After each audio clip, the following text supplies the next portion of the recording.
This is really quite bizarre because all it takes is a little bit of reading of history to find out that this just isn't true. There is no congenital historical enmity between the Arabs and the Jews. The Jews flourished in the Arab world at a time when they were being persecuted throughout all of Europe.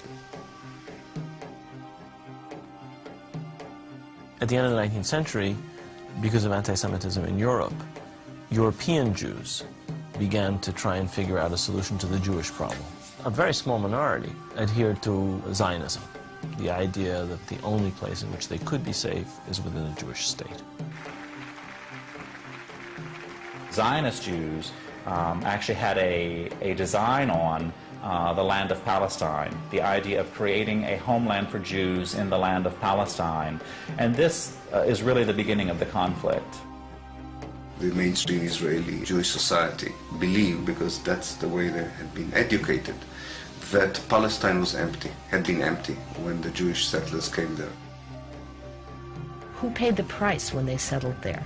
Is it really true that Israel was a land without a people for a people without a land? Palestine was not empty. It was a land populated by Arabs who had a high level of culture, high level of education.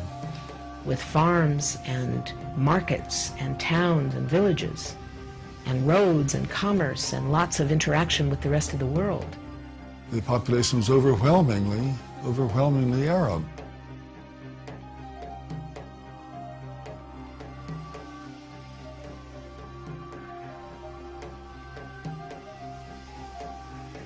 Jewish immigration increased under British rule following World War I, when Britain implemented the Balfour Declaration, promising a Jewish homeland in Palestine.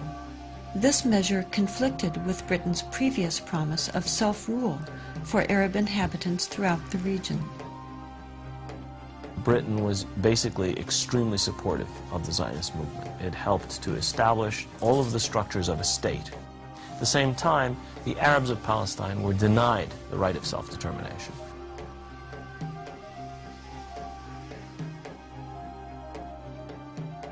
The Palestinians saw a European power decide the future of a non-European territory, in flat disregard of both their presence and wishes.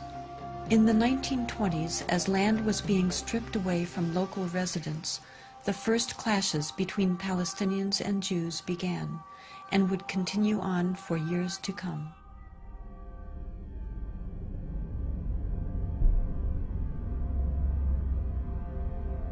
Until the early 1930s, the Jewish population of Palestine remained under 17%.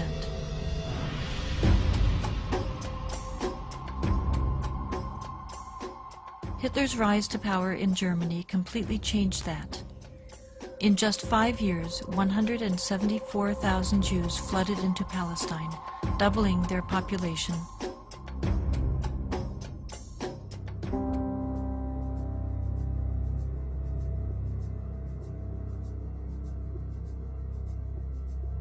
As the world attempted to make amends for the horrors of Nazi genocidal policies, efforts to make Palestine a Jewish homeland increased. The Palestinians, they were not the Nazis. They were not responsible for the Holocaust. But they were the ones who paid the price. In 1947, with the conflict spiraling out of control, Britain decided to turn the problem of Palestine over to the United Nations. The UN, under pressure, proposed to divide the land into 2 states, an Arab state and a Jewish state. Arabs were to be given 43% of the land, despite the fact that they made up more than 2/3 of the population and owned over 92% of the land. Jews were to be given 56%, although they comprised only 1/3 of the population and owned less than 8% of the total area. Nevertheless, they were given not only most of the land, they were given the most fertile land. Zionist leaders took advantage of their superior military preparation and immediately began occupying major Arab cities in Palestine.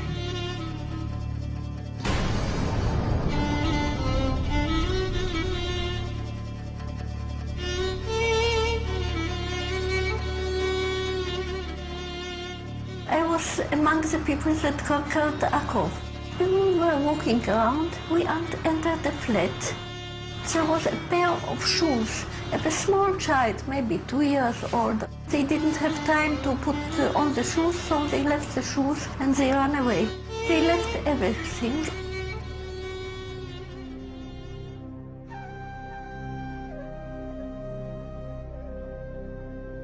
We found out that there was a systematic expulsion of Palestinians, and there was, as I said, there was an ethnic cleansing operation taking place. The most infamous campaign was the massacre at the village of Deir Yassin, where over 100 men, women, and children were systematically murdered. هذا البيت فكان متخبيين فيه أنا وولادي وأخويا موسى. بكاليت أنا معيدنا أخوي موسى مشاكل نتونس بالله فيه هذا البيت. أجي قال لما كنا بلا بيت كنا مش كسر ثبتنا كنا بلا وجينا صورتنا وبنت الصوابت اللي مسحوا ولادي وكانوا بعد ما راحت المراكة الحالة كانت كسروا الباب عليهم وطلعونا بدهم يقتلوا في مسدبة في على وجهها اللي يقتلوا.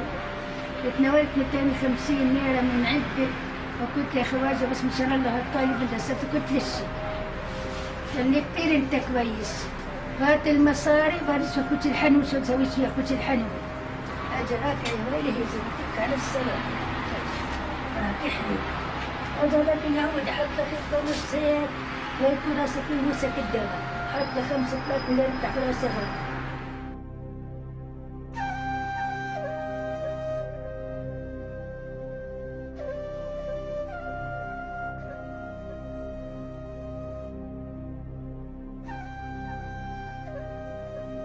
The ruthlessness of the attack on Deir Yassin drove fear and panic into the Palestinian population and led to the flight of unarmed civilians from their homes all over the country.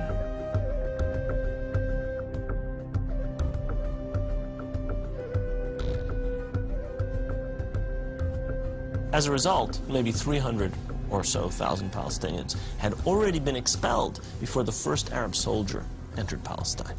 Some of the neighboring Arab armies finally intervened after May 15, 1948, when Israel officially announced its statehood. Although there was a lot of war rhetoric on the Arab side, very few soldiers, Arab soldiers, were sent into the battlefield. And actually, for most parts of the war, there was superiority on the side of the Israeli army.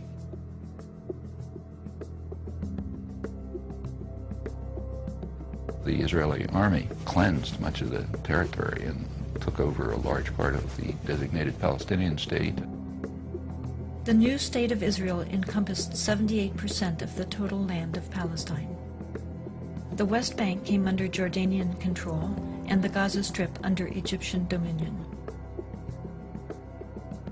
Although a truce was declared between Israel and the Arab states, true peace remained elusive, as over 700,000 Palestinian refugees languished in nearby camps, often in sight of homes to which they still held the deeds and a deep desire to return. Most of the deserted and evicted Palestinian villages were erased from upon the earth and were either turned into Jewish settlements or into fertile land. Of the 500 Palestinian villages in what became Israel in 1948, 400 were destroyed. These efforts to destroy the possibility of their returning home were countered by the United Nations, which continues to affirm their human right enshrined in international law and morality to return. A Palestinian who had lost her land or lost his land as the result of the creation of Israel in 1948 cannot come back even for a visit.